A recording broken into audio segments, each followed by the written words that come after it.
നമസ്കാരം. ലോകത്തെ വിറപ്പിക്കുന്ന അമേരിക്കൻ നാവികസേനയുടെ അഭിമാനമായ USS എബ്രഹാം ലിങ്കൺ എന്ന പടുകൂറ്റൻ വിമാനവാഹിനി കപ്പൽ അറേബ്യൻ തീരത്തേക്ക് അടുക്കുമ്പോൾ ലോകം ഉറ്റുനോക്കുന്നത് ഇറാനിലെ മിസൈൽ കേന്ദ്രങ്ങളിലേക്കാണ്. ഇറാന്റെ പക്കലുള്ള അത്യാധുനിക ആയുധങ്ങൾ, പ്രത്യേകിച്ച് അവരുടെ ഹൈപ്പർസോണിക് സാങ്കേതിക വിദ്യ പെന്റഗണിലെ ഉറക്കം കെടുത്തുന്നുണ്ട്. ഇത് വെറും ഒരു അധികാര വടംവലിയല്ല, മറിച്ച് നൂതന സാങ്കേതിക വിദ്യയും പരമ്പരാഗത സൈനിക കരുത്തും തമ്മിലുള്ള ഒരു കോസ്മിക് യുദ്ധം കൂടിയാണ്. അമേരിക്കൻ അഹങ്കാരത്തെ വെല്ലുവിളിക്കുന്ന ഇറാന്റെ ഫത്താഹ് 2 എന്ന അത്ഭുത മിസൈലിനെ ലിങ്കനെ തകർക്കാനാകുമോ എന്ന ചോദ്യമാണ് ലോകത്തിനു മുന്നിൽ നിൽക്കുന്നത്.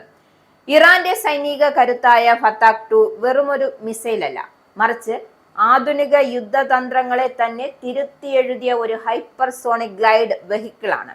ആകാശത്തിന്റെ അനന്തതയിൽ നിന്നും മാക് 13, അതായത് ശബ്ദത്തിന്റെ 13 ഇരട്ടി വേഗതയിൽ കുതിച്ചു പായാൻ ഇതിനാകും. സാധാരണ ബാലിസ്റ്റിക് മിസൈലുകൾ ഒരു കൃത്യമായ പാതയിലൂടെയാണ് സഞ്ചരിക്കുന്നത് എങ്കിൽ ഫത്താഹ് 2 സഞ്ചാരത്തിനിടയിൽ എപ്പോൾ വേണമെങ്കിലും ഗതി മാറാൻ കെൽപ്പുള്ളതാണ്. അമേരിക്കയുടെ അത്യാധുനിക റഡാറുകളെയും ഇന്റർസെപ്റ്റർ അൽഗോരിതങ്ങളെയും ഇത് അക്ഷരാർത്ഥത്തിൽ അന്ധമാക്കുകയാണ്. ഒരു മിസൈൽ തൊടുത്ത് 5 സെക്കൻഡ് കഴിഞ്ഞ് അത് എവിടെ എത്തിയായിരിക്കുമെന്ന് പ്രവചിക്കാൻ ലോകത്തിലെ ഏറ്റവും കരുത്തുറ്റ കമ്പ്യൂട്ടറുകൾക്ക് പോലും സാധിക്കാത്ത അവസ്ഥ. ഈ അനിശ്ചിതത്വം തന്നെയാണ് ഇറാന്റെ ഏറ്റവും വലിയ വിജയവും. ഹൈപ്പർസോണിക് വേഗതയിൽ സഞ്ചരിക്കുമ്പോൾ മിസൈലിന് ചുറ്റുമുണ്ടാകുന്ന ഭൗതിക മാറ്റങ്ങൾ അമേരിക്കൻ നാവികസേനയ്ക്ക് വലിയ ഒരു വെല്ലുവിളിയാണ് സൃഷ്ടിക്കുന്നത്. മാക് 13 അന്തരീക്ഷത്തിലൂടെ തുളച്ചു കയറുമ്പോൾ ഉണ്ടാകുന്ന കഠിനമായ ഹർഷണം മിസൈലിന് ചുറ്റും പ്ലാസ്മയുടെ ഒരു കവചം തീർക്കുന്നുണ്ട്. അതിതാപനിലയുള്ള ഈ പ്ലാസ്മ പാളി റേഡിയോ തരംഗങ്ങളെ ആഗീകരണം ചെയ്യുന്നതിനാൽ USS ലിങ്കണിലെ റഡാർ സെൻസറുകൾക്ക് മിസൈലിനെ കൃത്യമായി കണ്ടെത്താൻ കഴിയാത്ത ബ്ലൈൻഡ് സ്പോട്ടുകൾ സൃഷ്ടിക്കപ്പെടുന്നു. അദൃശ്യമല്ലെങ്കിലും കണ്ടെത്താൻ വൈകുന്നത് പ്രതിരോധിക്കാൻ കിട്ടുന്ന സമയം മിനിറ്റിൽ നിന്നും വെറും സെക്കൻഡുകളായി കുറയ്ക്കുന്നു. കണ്ണടച്ചു തുറക്കുന്ന വേഗതയിൽ മരണം മുന്നിലെത്തുന്ന ഈ അവസ്ഥ ലിങ്കണിലെ നാവികർക്ക് വലിയൊരു സമ്മർദ്ദമാണ് നൽകുന്നത്. എന്നാൽ ഈ ഭീഷണിയെ ചെറുക്കാൻ അമേരിക്കയും സർവ്വസജ്ജമാണ്. അമേരിക്കൻ ആയുധപുരയിലെ RIM-174 standard missile dual second ആണ് ഇതിനുള്ള പ്രധാന മറുപടി. ഹൈപ്പർസോണിക് മിസൈലുകളെ അതിന്റെ അവസാന ഘട്ടത്തിൽ തകർക്കാൻ ശേഷിയുള്ള ഏക കവചമാണിത്.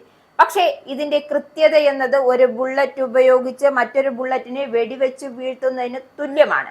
ഇറാന്റെ മിസൈലുകൾ ലക്ഷ്യസ്ഥാനത്ത് എത്തുന്നതിന് നിമിഷങ്ങൾക്ക് മുമ്പ് അതിന്റെ ഊർജ വ്യതിയാനം കണക്കാക്കി പാത പ്രവചിക്കേണ്ടി വരും. യുദ്ധത്തിന്റെ ചുവടിൽ ഒരു ചെറിയ പിഴവ് പോലും ലിങ്കന്റെ സർവനാശത്തിന് കാരണമായേക്കാം.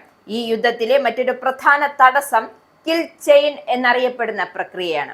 ഇറാന്റെ മിസൈൽ വേഗതയുള്ളതാണ് എങ്കിലും 30 നോട്ട് വേഗതയിൽ കടലിലൂടെ ഗോസ്റ്റ് മോഡിൽ സഞ്ചരിക്കുന്ന ലിങ്കനെ കണ്ടെത്തുക എന്നത് വളരെ പ്രയാസകരമാണ്. മിസൈൽ വിക്ഷേപിക്കുമ്പോൾ കപ്പൽ ഉണ്ടായിരുന്ന സ്ഥാനത്താവില്ല മിസൈൽ എത്തുമ്പോൾ കപ്പൽ നിൽക്കുക. 10 മിനിറ്റ് കൊണ്ട് കിലോമീറ്ററുകൾ സഞ്ചരിക്കാൻ ലിങ്കന് സാധിക്കും. മാക് 30 വേഗതയിൽ വരുന്ന ഒരു ഗ്ലൈഡറിനെ ചലിക്കുന്ന ലക്ഷ്യത്തെ കണ്ടെത്താനുള്ള കാഴ്ച പരിമിതമാണ്. ഇവിടെയാണ് ഇറാന്റെ ഉപഗ്രഹ ഡ്രോൺ നിരീക്ഷണ സംവിധാനങ്ങളുടെ പ്രസക്തി കൂടി വരുന്നത്. യഥാർത്ഥത്തിൽ ആണവായുധമില്ലാത്ത ഒരു ഹൈപ്പർസോണിക് മിസൈൽ ലിങ്കൺ പോലൊരു ഭീമമായ കപ്പലിനെ പൂർണ്ണമായും മുക്കിക്കളയാൻ സാധിക്കുമോ? നിമിറ്റ്സ് ക്ലാസ് കാരിയർ ലിങ്കൺ ആയിരക്കണക്കിന് വാട്ടർ ടൈറ്റ് കമ്പാർട്ട്മെന്റുകൾ കൊണ്ട് നിർമ്മിച്ച ഒരു ഉരുക്കു കോട്ടയാണ്. എന്നാൽ ഇതിനെ മുക്കേണ്ട ആവശ്യമില്ല, പകരം ഒരു മെഷീൻ കിൽ നടത്തിയാൽ മതിയാകും. മാക് 10 വേഗതയിൽ വരുന്ന 2000 പൗണ്ട് ഭാരമുള്ള ഒരു മിസൈൽ ഫ്ലൈറ്റ് ഡെക്കിൽ ഇടിച്ചാൽ ഉണ്ടാകുന്ന ഊർജം റൺവേ തകർക്കുവാനും താഴെയുള്ള വിമാന ഇന്ധനം പൊട്ടിത്തെറിക്കുവാനും ധാരാളമാണ്. ഇതോടെ F-35 വിമാനങ്ങൾക്ക് പറന്നുയരാൻ കഴിയാതെ വരികയും ആധുനിക യുദ്ധക്കപ്പൽ വെറുമൊരു ഉരുക്കു കഷ്ണമായി മാറുകയും ചെയ്യും. എങ്കിലും പരസ്പരമുള്ള ഈ ഏറ്റുമുട്ടലിന് മുമ്പ് ആദ്യം തന്നെ ഇലക്ട്രോണിക് യുദ്ധമുറകൾ നടക്കും എന്നതാണ് മറ്റൊരു വസ്തുത. ലിങ്കണിലെ ഇലക്ട്രോണിക് വാർഫെയർ സിസ്റ്റം വരുന്ന മിസൈലിന്റെ സെൻസറുകളെ കരയിച്ചു കളയാൻ ശേഷിയുള്ള ഊർജരശ്മികൾ പ്രസരിപ്പിക്കും. അതീവ സങ്കീർണമായ സെൻസറുകളെ ആശ്രയിക്കുന്ന ഫത്ത-2 മിസൈലുകളുടെ ഗൈറോസ്കോപ്പുകളെ ആശ്രയിക്കുന്ന അല്ലെങ്കിൽ ആശയക്കുഴപ്പത്തിലാക്കുന്ന അവയെ ലക്ഷ്യത്തിൽ നിന്നും കിലോമീറ്ററുകൾ അകലെ കടലിൽ വീഴ്ത്താൻ അമേരിക്കൻ സാങ്കേതിക വിദ്യകൾക്ക് കഴിഞ്ഞേക്കും.